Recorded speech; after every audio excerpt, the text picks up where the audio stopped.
Oliy sud delani viloyat sudiga qaytardi. Viloyat sudi man tomonga chiqqan qarorni bekor qilib, u tomonga qaror chiqarib berdi. Uje sudyalar ham faqat u tomonga yon bosyapti-da, biz seli oilamiz bilan ko'chada qolib ketyapmiz. Majburiy ijro byurosi bizni uydan majburiy chiqarish bo'yicha xatini tashlab ketdi kecha. Mashinalik qilyapti u bu desak, sudda aytsam, sudga qarab, mani mashinalik deb aytyapti, buni nakazat qiling, mashina qiling, qo'ling o'shandan nariyoqqa o'tmang. Faqat nakazat qilish, pul undirish, shu niyat shunaqa bo'lib qolgan. O'ldirishga to'g'ri, so'yishga to'g'ri keladi. O'shandan keyin faqat prokuratura ishni boshlaydimi? Keyinchalik mojaro chiqdi. Bu uyni qaytarib olib qo'yamiz deydigan. Yangichaga ham to'g'ri kelmaydi. Chunki u pulni oldi-ku. Endi u orqadan pichoq urishdi degan gap. Erkak kishi o'zbekning erkagi mard bo'ladi. Magar men ikki dunyoda men ayol kishi bo'lsam ham erkakning ishini qilaman. Mana afv qilib berish kerakmi? Erta oxiratda o'ylashimiz kerak. U ham yo'lda yuradi. Axir bular ham 3 ta farzandi bilan qayerga chiqib ketadi? Qiynalib, qarz havola qilib ko'tarib olgan uyi. Odil hukmlar ham bo'lyapti. Bularga ham xalqi berilyapti. Bular propiskalarga ham turishdi o'sha paytda, o'zlari nomiga ham o'tkazishdi. Keyingi safargi hukmda sud qarorida u taraf yutyapti.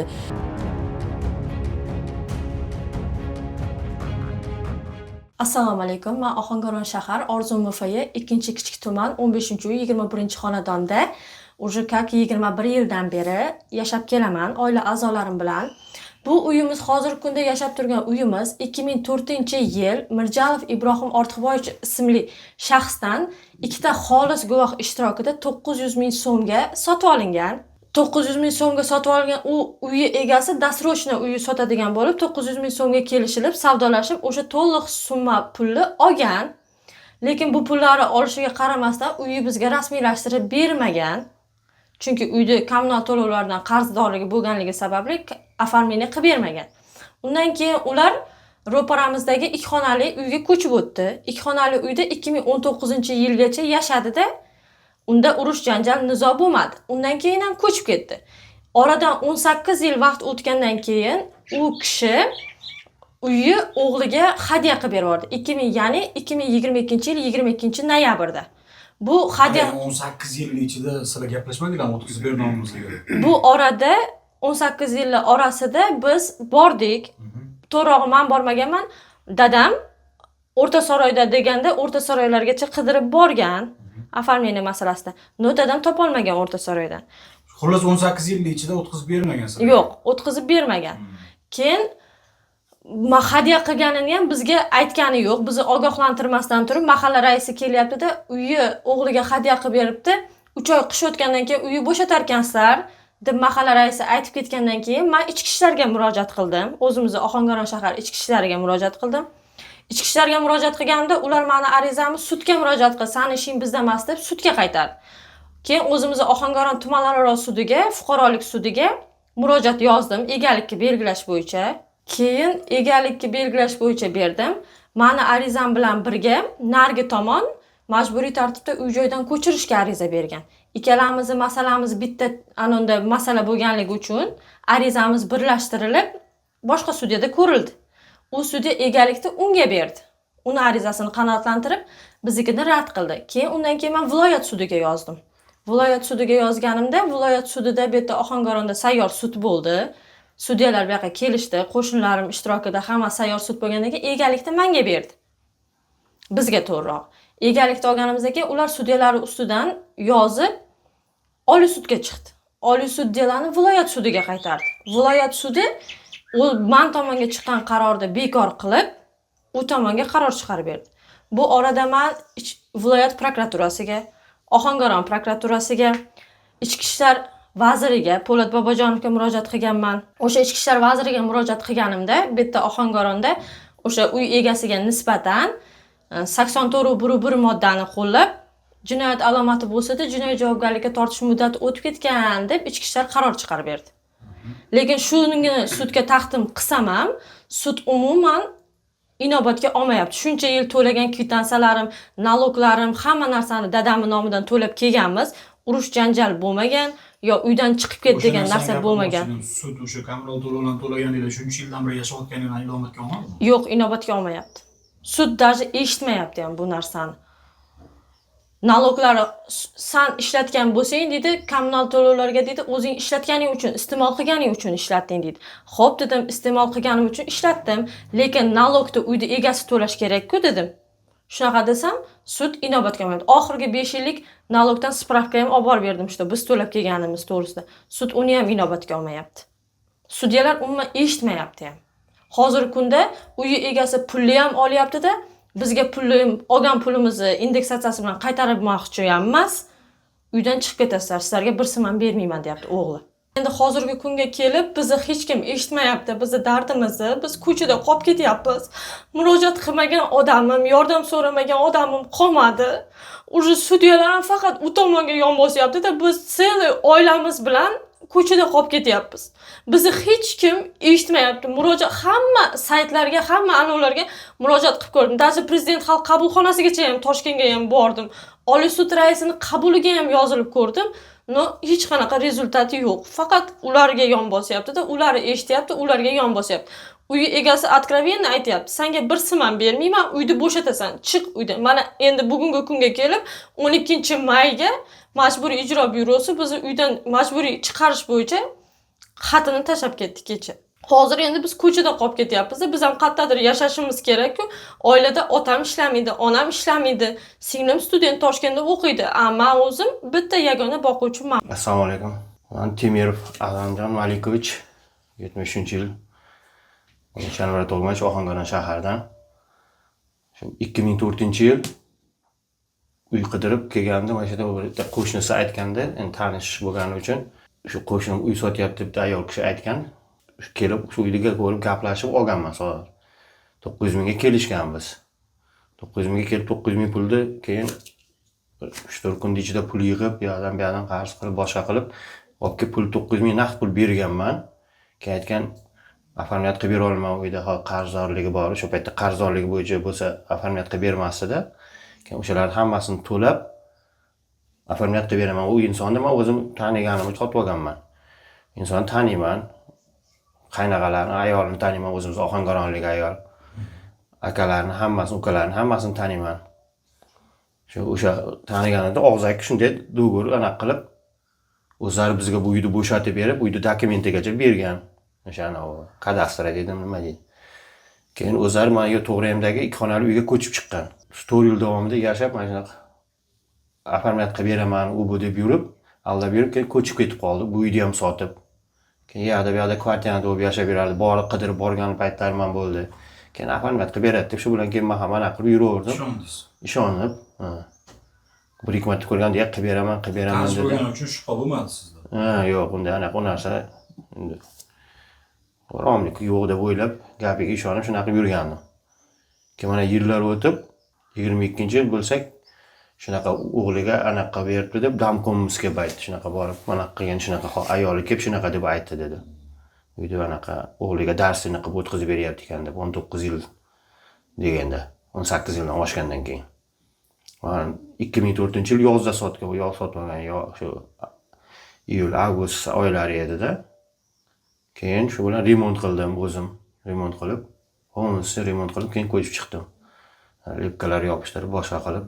Shu bo'lgan voqea shu. Keyin hozir endi o'g'li mana shunaqa da'vogarlik qilib, uyda olaman, u deb bu deb shuncha g'iromlik qilib yuribdi hamma narsa. Bu faqat meni uyimga da'vogarlik qilmayapti, undan tashqari o'zini radnoy tog'asini uyiga ham da'vogarlik qilib to'polon qilib yuribdi. Hozir men tog'asini o'g'li bilan telefonda gaplashdim. U ishda ekan, bir soat ishda kelib qolaman deyapti. Bo'lmasam xohlasanglar, ana telefon qiling dedi. Men telefonda aytaman dedi. O'zini radnoy tog'asi, eng kichkina tog'asi, 76-yilgi tog'asi bor. U bilan gaplashganda aka dedi, "Men qamat boraman, aralashsang" deb aytayapti. $40 ming so'rayapti mendan. Shu uy uchun dedi. Busini uyi uchun. Ular undan umuman yoqda yashamagan. Onasi o'lishidan oldin buvisining uyiga borib qo'l qo'ydirib olganda dokumentga. Bu hovli uyiga ham. Hozir kecha endi gaplashsam, ular ham hozir uysiz qoladigan bo'lib turibdi, aytibdi, "Men bu uyimni hal qilib olay, keyin sizlarga ham o'sha bo'lsa $40 ming beringlar, sizlarga keyin tinch qo'yaman" deb. U radnoy tog'asiga, hozir Qo'chqar aka degan inson yashaydi, tog'asi, katta tog'asi. Shunga ana o'g'illar aytadi, "Dadam mazasi yo'q, davleniyasi ko'tarilib, hozir anaqa qilyapti" deydi. Yana bilmadim, prokuratura bunga ish ochmayapti, hech narsa. Mashinalik qilyapti u bu desak. Sudda aytsam, sudga qarab, mani mashinlik deb aytyapti, buni nakazat qiling, mashina qiling, qo'ling o'shandan nariyoqqa o'tqin. Faqat nakazat qilish, pul undirish, shu niyat shunaqa bo'lib qolgan. Qarindoshlardan so'rasak, aytadi, bizga quloq solmaydi, hammasidan voz kechgan qarindosh urug'lardan deyapti. Tog'alari ham aytyapti. Ammasini o'g'illari ham aytibdi, mana kechanda gaplashganda aytadi, bu deydi Ohangaronda biz yura olmaydigan qilib qo'ydi dedi. Nima qilish kerak? Iloji yo'q, oxirimizda uchun erkak o'z sha'ni, oilasini sha'nini himoya qilib ilojim yo'q. Agar men o'sha uyni oldirib qo'yarsam, 53 yoshga to'lganimda uysiz qolib bolaga ertaga qudali insonman hozir, ertaga meni qizlarim meni chiqarishim kerak. Boshqa ilojim yo'q, shu o'ldirishga to'g'ri, so'yishga to'g'ri keladi. O'shandan keyin faqat prokuratura ishni boshlaydimi? Tushunmadim endi. Shunaqa u desam, uydagilar urushib, unaqa qilmaguncha akamlar kelib, o'zing bas, hammasi yaxshi bo'ladi.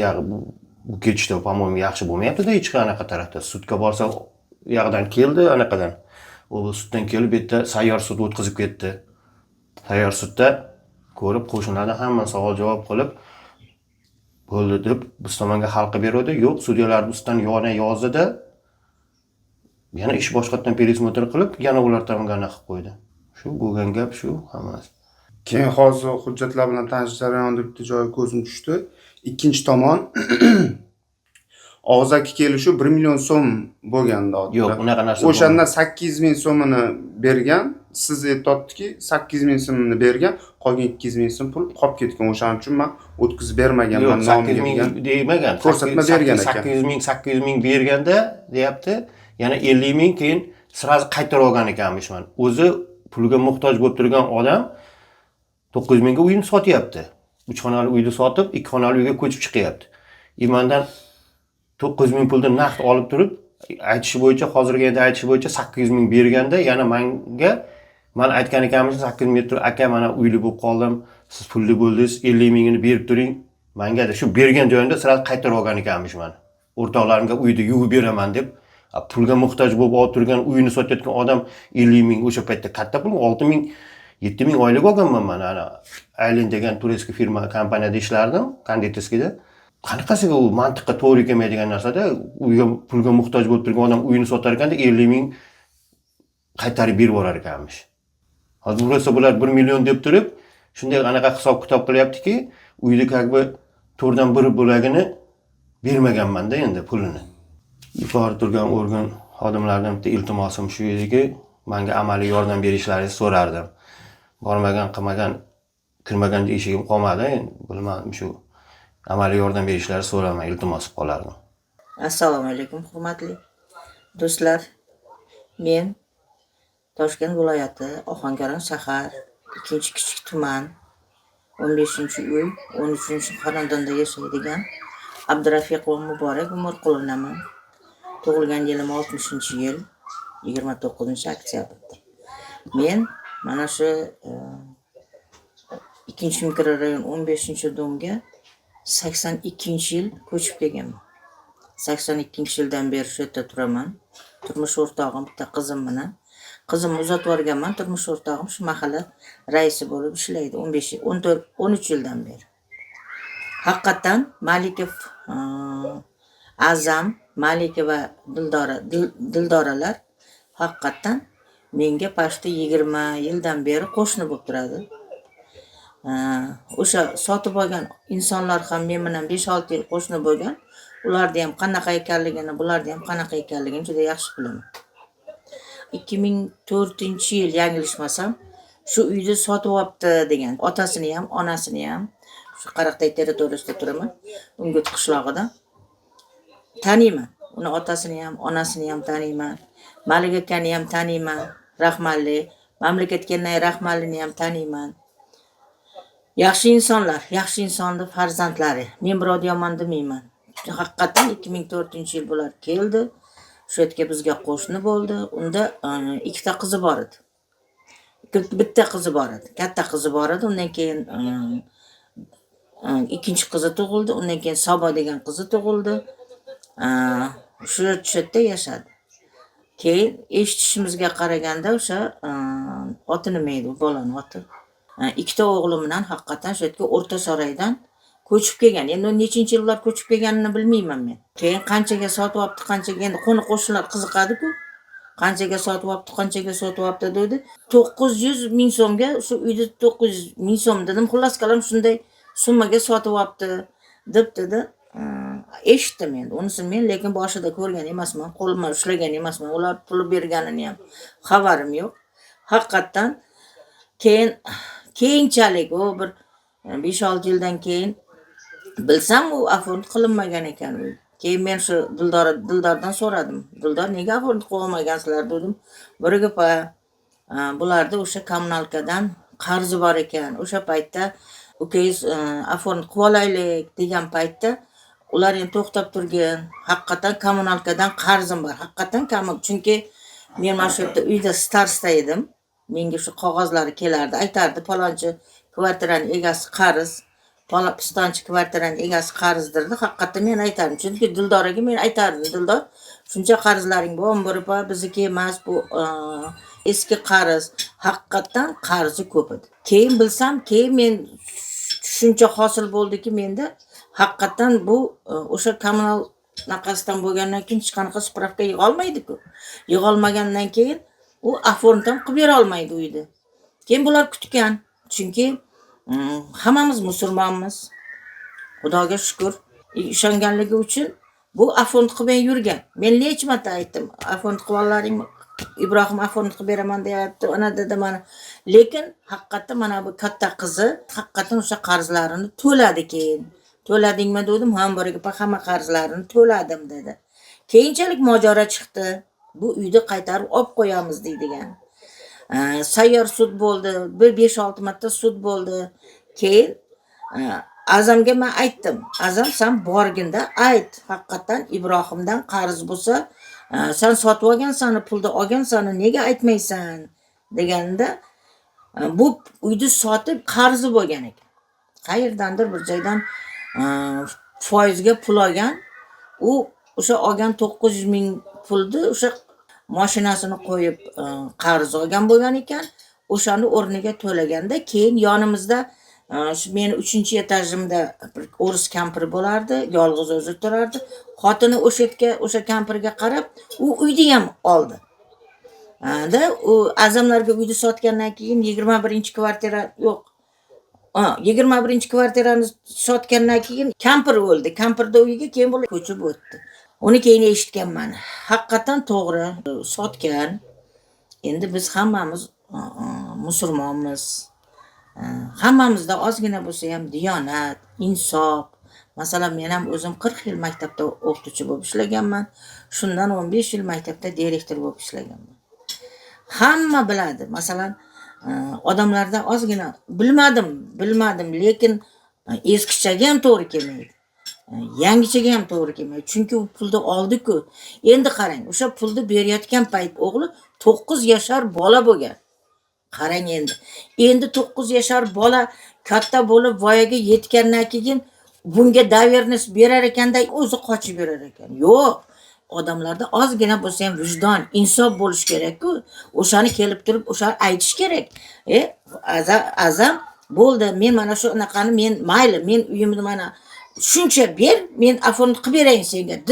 Mard bo'lsang. Endi u orqadan pichoq urishdi degan gap. Agar insof bo'lib, diyonat bo'ladigan bo'lsa, davernis berma. Mardmisan? Erkak kishi, o'zbekning erkagi mard bo'ladi. Magar men ikki dunyoda men ayol kishi bo'lsam ham, onda bo'lganimda aytardim, yo'q. Men ayol kishi bo'lsam ham erkakning ishini qilaman. Mana, afont qilib berish kerakmi? Erta oxiratda o'ylashimiz kerak. U ham yo'lda yuradi. Dalniga yuradi. Yo'lda birorta narsa bo'lsa, nima bo'ladi? Bu oxirini o'ylash kerak inson. Inson oxirini o'ylash kerak. Endi bu bermayman, bo'ldi, ana davernisni o'g'limga berib qo'ydim, o'g'lim xohlagan ishini. Bu kelar ekanda 9 yashar bola voyaga yetgandan keyin 20 yasharmi, 25 yasharmi bilmayman nechaga chiqdi. U paytda biz ko'chib kelganda kichkina bolachalar edi. Endi hozir bu bolalar bilan olishyapti, otasi ko'chada yuribdi. Bu endi insofdan emas, unda o'ylab ko'rganingizda tarozini pallasiga solib ko'rsangiz ham hech narsa bo'lmaydi. Hech to'g'riligiga to'g'ri kelmaydi masalan o'zbekchilikka ham musulmonchilikka ham to'g'ri kelmaydi, eskichaga ham yangichaga ham to'g'ri kelmaydi. Men shunday deb o'ylayman. Lekin men azamlarni to'g'ri ish qildi, lekin bularda ham ayb bor. Aybi o'sha paytda yozdirib olmagan. Agar yozdirib olganda edi, bironta qog'oz yozdirib olganda edi, unda boshqa gap edi. Endi ular anaqa hech narsa yozdirib olmagan. Shularda aybi, azamda aybi shu. Pulni olib, qarzdan qutulib, jig'ildonga urmagan, lekin davlatga to'lagan u. Anaqadan Lombarddanmi bir joydan qarz ol mashinasini qo'yib qarz olgan. O'shani to'laydi-da, endi betga kelgandan keyin vijdoni qanaqa yo'l qo'ydi bilmayman, lekin. Noto'g'ri ish qilyapsiz. Inson o'sha bir paytlar qiyin paytida sizga azam yordam bergan-ku, o'sha pulni bergan-ku, siz o'sha borib o'sha qarzingizni to'lagansiz, mashinangizni qaytarib olgansiz deganimda men bilmadim, bir gapa davernas yozib berib qo'ydim. O'g'lim nima qilsa, endi 9 kelganda pul anaqani olganda 9 yashar bola voyaga yetgandan keyin shunaqa ish qilib men bilmadim, lekin to'g'ri kelmasa kerak. Haqiqatga to'g'ri emas. Men to'g'ri hisoblamayman. Lekin men azamlarda ham anaqa to'g'ri demoqchiman. Buni bittagina azamda aybi yozdirib olmagan. Agar yozdirib olganda edi, sirazi afond qilib olishga haqqi bor edi. Mana yozib berding. Lekin pulni haqqat olgan. Lekin ko'zimdan ko'rmaganman. Anaqa gapirsa ham azam, lekin yolg'on gapirmaydi. Chunki bilaman-da azamda xarakterini. Hech qachon yolg'on gapirmaydi. Chunki dokazat qilib beradigan mana bu yerda bir qo'shnimiz bor edi. O'sha bo'lgan, Farhod degan bir bola bo'lgan. Ular hammasi haqiqatan pul olganini biladi. Endi bilmadim. Insof bo'lish kerak odamda. Diyonat bo'lish kerak deb o'ylayman. Yana o'zlari biladi. Men Husanova Muhabbat Abduhamidovna 75-yil tug'ilganman. Mana shu uyning egalari bilan, Temirovlar bilan yoshligimdan o'rtoqchiligimiz bor. Biz bordi keldimiz bor. Mana shu uyni 2004-yil olganda bu o'rtog'im ko'p oilalidan chiqqani uchun bo'lak bo'lish kerak bo'lgan paytda mendan ozroq pul olib turib, mana shu joyga shuncha pul bersam, shu uyga ko'chib chiqar ekanman deb mendan ham pul olgan payti bo'lgan edi. Men bundan xabarim bor. Bu narsaga ham 21 yil bo'ldi. Endi bular mendan qarzlarni qutulib ketgani bilan hech qanday gap so'z yo'q edi. 2-2,5 yil orasigacha, mana hozirgi 22-23-yilgacha hech qanday gap yo'q edi. Ular hech qanaqa uyda da'vo qilib kelmayotgan edi. O'rtog'imizga doim o'tkazib olinglar, nimaga o'tkazmaysizlar desam, uyda egalarini topa olmayapmiz. Biz rosa qidiryapmiz deb yurdi. Qidirdik, topa olmayapmiz. Lekin u insonlar bular bilan ko'p yil qo'shnichilik qilib turgan o'sha paytda ham. Biz taniymiz u insonlarni, ko'rganmiz. Onalari o'tib ketdi. Adalarini endi ko'rmaymiz qachondan beri. Bu bola u paytda ancha yosh bola bo'lgan ekan. Hozir endi uyda da'vo qilib kelyapti. Bu gapga 2-2,5 yildan beri biz ham halovatimiz yo'qolgan o'rtog'imga qo'shilib. Axir bular ham 3 ta farzandi bilan qayerga chiqib ketadi? Qiynalib, qarzga havola qilib ko'tarib olgan uyi. Endi bu narsa shuncha yil o'tgandan keyin ularni aybi bilan dokument qilib berilmagan. Bular qidirgan. Men ham doim aytganman, maslahat berib, dokumentingni qilib ol deb qilmagan. Mana endi hozir uydan ko'chib chiqib ketishini talab qilishyapti, lekin hukm har doim har xil chiqyapti. Odil hukmlar ham bo'lyapti. Bularga ham xalqi berilyapti. Bular propiskalarga ham turishdi o'sha paytda, o'zlari nomiga ham o'tkazishdi. Keyingi safargi hukmda sud qarorida u taraf yutyapti. Endi biz hammani adolatsizlik deya olmaymiz. Adolatli hukmlar ham bo'lgan, lekin mana oxirgi paytda bular уже MIP orqali выселениyaga chiqarilishyapti. Shuning uchun sizlardan iltimos, mana shu xolislik bilan mana bularni foydasiga xalqi berishini so'raymiz. Mana shu qo'shinlar hammasi shu yerdagilar shu qo'shinlar bilishadi. Bularni 21 yildan beri shu yerda turishini, farzandlari bilan ko'chaga qolib ketmasliklarini so'rayman. Я Винницкая Надежда Ибрагимовна, живу в этом доме с 2012 года, 16-й квартиры. Акзама знаю прекрасно. С его семьей уже здесь я познакомилась, а его я знаю с детства, потому что мама его тоже с нами работала в училище. И прекрасная семья, все делают, все вовремя платят, и никаких проблем не было. А в последнее время почему-то начали их как бы выселять. Ну, те хозяева столько лет, если они считают, что они хозяева, они столько лет жили, сюда не приходили, никакие претензии не предъявляли. А сейчас предъявляют. Пусть обоснуют, какая у них претензия. Люди живут, платят, все как положено. Прекрасные люди. Акзам очень хорошо знаю. Да, они из многодетной семьи и прекрасные люди. Всю семью я их знаю. Так что я считаю, что тот человек, который претендует на данное время на эту квартиру и хочет ее отобрать у этой семьи, пусть он обоснует, пусть предъявит все документы. Я считаю, что Акзам заслужил это жилье. И пусть живет. Помогите, чтобы он остался в этой квартире. В этом доме я живу. Как дом сдавался в 1965 году, с тех пор я в этом доме живу. Я эту семью знаю с тех пор, как они заселились сюда. Семья хорошая. Никогда я не слышала ни одного скандала, никогда не слышала разногласия. Семья очень хорошая. Поэтому я от всей души желаю и думаю, что все равно должна быть справедливость. Семья, когда они пришли, у них были маленькие дети. Сейчас дети какие взрослые. Поэтому должна быть эта квартира лично как ихняя. Потому что действительно столько лет знаем, с 2004 года я их знаю. Все. Вот мое пожелание, чтобы они остались в этом доме жить и в этой квартире.